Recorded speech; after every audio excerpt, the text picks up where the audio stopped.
Добре, значи ние сега имаме едно видео сме подготвили. Ние сме много подготвени, не знам да знаеш. Знаете, че царя, който взел Шехерезада, е мъж в историята на човечеството, който е пощадил живота на жена, за да слуша как му говори.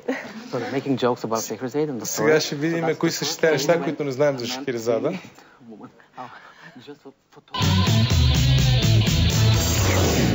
Реквизита за операта Шехерезада тежи над 100 кг.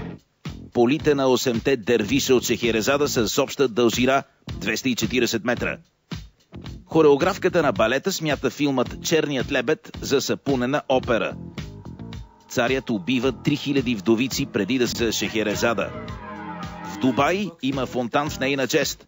83-хилядна водна струя се издига до стоичина, осветена от 6000 прожектора. В България в момента живее една жена с това име и тя е фокусник.